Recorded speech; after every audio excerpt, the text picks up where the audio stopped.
Hello everyone, welcome back to our channel. আমি সুজাতা অনেক অনেক ভালোবাসা দিয়ে আজকের ব্লগটা শুরু করলাম।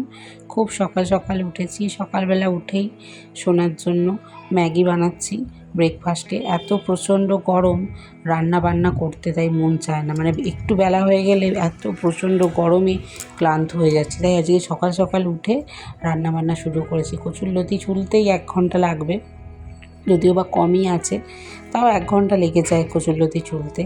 কুমড়ো ভাতে আর কচুরলতি করবো, আর কিছু করব না সেরকম রান্নাবান্না। দুপদে বাজিমাত করতে হবে। এত গরমে রান্নাবান্নার খুব সমস্যা হচ্ছে, মানে আগুনের ধারে থাকা। সকালবেলা যদিও বা উঠেছি, কিন্তু খেতে তো হবে, পেট তো আর গরম মানে না। পেটের জন্য তো খাবার দরকার, নাহলে শরীর বেশি অসুস্থ হয়ে যাবে। আর আজকে ওয়েদার প্রচণ্ড গরম, মানে একটা কীরকম ভ্যাপসা গরম আছে। কিছু করার নেই, খেতে তো হবেই। তাই খাওয়া দাওয়ার জন্য সকালে সকালে রান্নাবান্না করছি। এখনও জামা কাপড় ধুচ্ছি না। আজকাল জামা কাপড় একদম স্নানের সময় ধুয়ে স্নান করে নিচ্ছি। মানে সকালবেলা গরম থেকে বাঁচার জন্য এটা করছি। এত গরম, আগে যখন স্কুলে যেতাম আমরা, তখন প্রতিদিন বিকেলবেলার দিকে কালবৈশাখী, সকালবেলার দিকে গরম থাকতো। তো স্কুলে যেতাম না, এরকম এতটা গরম ছিল না। এখন যে এত পরিমাণে বাচ্চাদের স্কুল পর্যন্ত পাঠানো যাচ্ছে না, এরকম গরম। তাই সকালবেলা সব মর্নিং স্কুল শুরু হয়ে গেছে।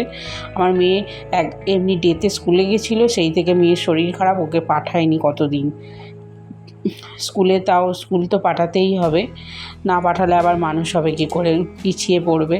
তাই দেখছি 1 সপ্তাহ স্কুল স্টার্ট হয়েছে গরমের ছুটির পরে, 1 সপ্তাহ আমি পাঠাইনি। ও স্কুল থেকে এসে না চোখ মুখ কীরকম করছে, অস্বস্তি করছে, বিকেলবেলাও বলছে আমার বমি পাচ্ছে, এরকম ব্যাপার হয়ে গেছে। ছোট বাচ্চা, ওর জন্য ওকে পাঠাইনি। আগে ঠিক হোক, তার জন্য 1 সপ্তাহ পাঠাইনি স্কুলে। আর এখন এই সকাল সকাল রান্নাবান্না করছি। কারণ সকাল সকাল রান্নাবান্না করার একটাই কারণ, বিকেলে একটু ঘুরতে যাব। আর গরম তো আছেই।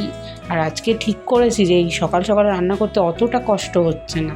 তাই ঠিক করেছি প্রতিদিন যদি আগে রান্নাটা সকাল সকাল করে নিই, তারপর বাড়তি কাজগুলো করে একবারে ঘরে ঢুকে পড়বো, সেরকম চিন্তাভাবনা করছি। যে আজকে তো বেশ অতটা গরম লাগছে না, তার জন্য কচুরলতি করছি। কচুরলতিটা একদম সুন্দর মতো কষিয়ে আজকে করো, যেহেতু একটা রান্না, মানে ভালো করে একটা রান্না যদি কষিয়ে না করা যায়, সেটা ঠিক ভাল লাগে না। ওই জন্য জুত করে রান্নাটা করতে হবে। ওই জন্য সুন্দর মতো করে কষাচ্ছি। দেখেছো কচুরলতিগুলো একটু বড় বড় কেটেছে। আমার বর বলছে এত বড় বড় কেউ কচুরলতি কাটে? আমি বললাম দেখো, এই বড় বড় কচুরলতিই ভাল লাগে খেতে আমার, ওর জন্য করেছি। আর এই গরমে এত গরম, মানে কি বলবো, জানি না কার কী হচ্ছে, আমার কান ফান সব গরম হয়ে যাচ্ছে। কেন কে জানে অস্বস্তি হচ্ছে। আর একটুখানি কাজ করেই না মনে হচ্ছে বসে পড়ি, পায়ে হাতে যন্ত্রণা, এরকম ব্যাপার। যাই হোক, ভাতও হয়ে গেছে, আর ওদিকে লতিটা হোক আস্তে আস্তে।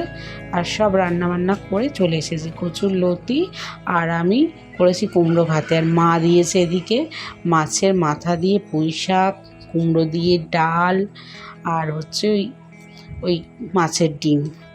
সব খাওয়া দাওয়া করে বেরিয়ে পড়েছি। অনেকটাই রোদ আছে, কারণ যাব আজকে চন্দ্রনগর স্ট্যান্ডে। অনেক দিনের ইচ্ছে, যে গরম হোক আর যাই হোক, বরকে বলেছি আজকে নিয়ে যেতে হবেই হবে। তাই বেরিয়েছি। রোদে বেরিয়েছিলাম, একটু বিকেলও হয়ে গেছে। এই যে সোনা ওর বাবার সাথে যাচ্ছে, প্রার্থনা চলছে বলে আমরা ভেতরে আর ঢুকিনি, ওই বাইরেটা ঘোরাঘুরি করছি। আজ তাহলে আসি। অনেক ভালোবাসা, আমরা আমাদের মতো দিনটা এনজয় করি। তোমাদের সাথে আর কিছু শেয়ার করলাম না। অনেক অনেক ভালোবাসা। আমরা আবার আসবো, আবার নেক্সট ব্লগে। তোমরা সবাই ভালো থেকো, সুস্থ থেকো, আর সবাইকে ভালো রেখো। Thank you so much.